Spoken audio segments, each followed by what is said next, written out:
Olá, seja muito bem-vindo ao DC Notícias, 28 de janeiro, terça-feira.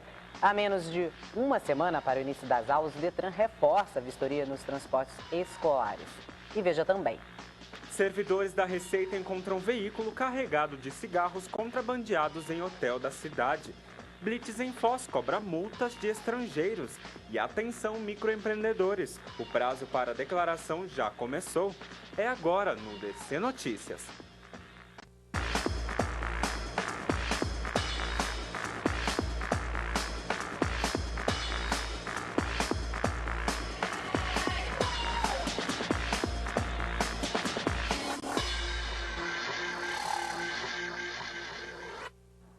A gente começa com a apreensão. Na noite de segunda-feira, servidores da Receita Federal encontraram um carro carregado com 10 mil maços de cigarro no estacionamento de um hotel da cidade, próximo à BR-277. A mercadoria, equivalente a R$40 mil, estava no porta-malas do veículo. Ninguém foi preso. E o Fostrans procura por motoristas estrangeiros na cidade. A ideia é cobrar as multas pendentes. Carros estrangeiros estão sendo controlados diariamente por blitz do Fostrans, que procuram que os proprietários com multas pendentes paguem sua dívida.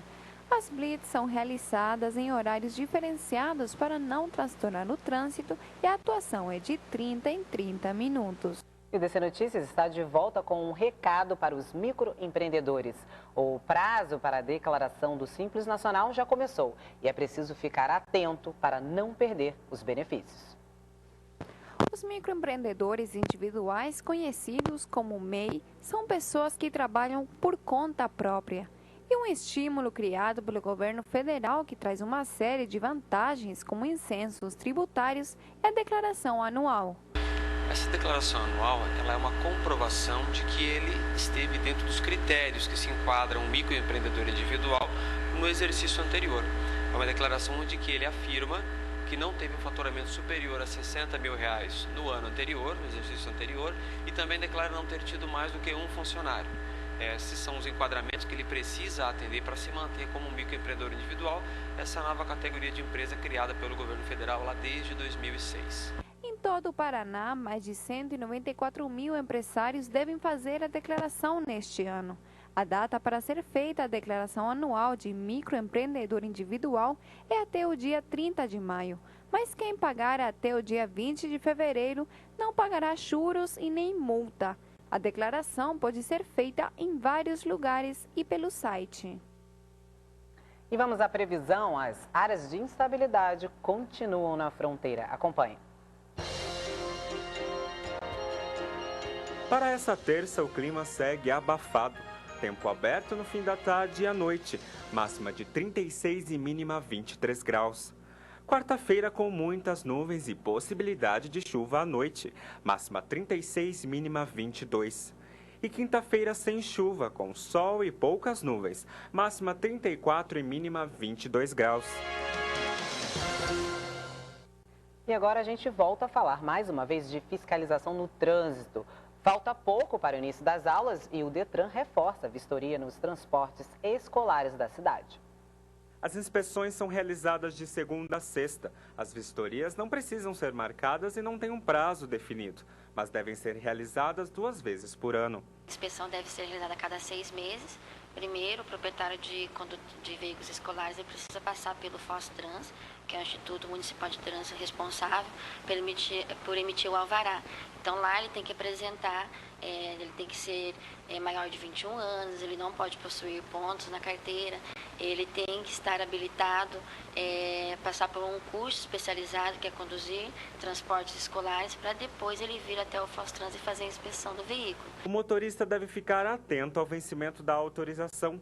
Durante as vistorias são verificados os itens de segurança importantes para os passageiros. Através do site do Detran, os pais interessados podem verificar o estado dos transportes escolares. Estamos de volta com Cidadania. 12 entidades vão ser beneficiadas pelo Fundo Municipal dos Direitos da Criança e do Adolescente. Para contribuir com a ação, você pode doar até 3% do seu imposto devido, aquele em que o contribuinte tem de pagar à Receita Federal. As empresas podem destinar até 6%. O valor é repassado para o município em vez de ser dividido com as regiões do país. A secretária de Assistência Social, Cláudia Pereira, tem mais detalhes. O Fundo Criança é um fundo municipal, né? Um fundo municipal tem uma conta, um CNPJ específico, um fundo que é para ser destinado aí às ações com crianças e adolescentes do nosso município. Ele é exclusivo para ações voltadas para crianças e adolescentes que são do nosso município. Então, é um fundo que nós podemos administrar, um fundo que está dentro da prefeitura, dentro da Secretaria da Assistência Social. Tem um coordenador, uma pessoa que é coordenadora específica para esse fundo, que faz essa gestão aí, junto com o Conselho da Criança e Adolescente, que fiscaliza, né, que faz toda essa outra parte que é muito necessária para a boa destinação dos recursos. E esse fundo é destinado para ações para evitar com que as crianças mendiguem na rua, né, ajudar a ter atividades no contraturno. Então, ajuda aí também as entidades que têm um trabalho específico nessa área de criança e adolescente, para que eles também possam, com esse recurso, utilizar para desenvolver os seus projetos. As doações podem ser feitas até o dia 30 de abril, o mesmo prazo para acertar as contas com o Leão. E agora é saúde no trabalho.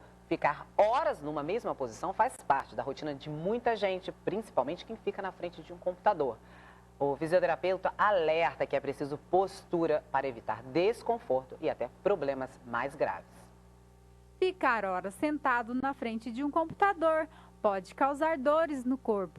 Esse é um dos sintomas associados à lesão por esforço repetitivo, mais conhecida como LER. O fisioterapeuta desta empresa explica que é preciso observar a posição dos objetos. Os cuidados também podem ajudar você a ter melhor desempenho no trabalho. Primeiro, você pensando em adequar o ambiente de trabalho às características fisiológicas, psicológicas e antropométricas do homem, você tem um posto de trabalho onde ele teoricamente vai gastar uma quantidade de energia menor para realizar esse trabalho. Então, o risco de lesão com esse posto adequado é menor, o gasto energético sendo menor, você vai ter um cansaço menor, o trabalhador chega em casa com uma condição melhor para aproveitar as suas horas de lazer, aproveitar a sua família.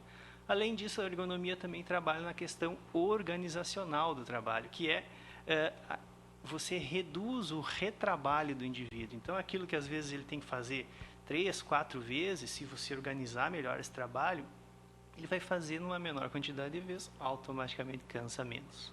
Detalhes como a posição dos pés, a postura na cadeira e até a altura do monitor fazem toda a diferença na rotina de muitos trabalhadores.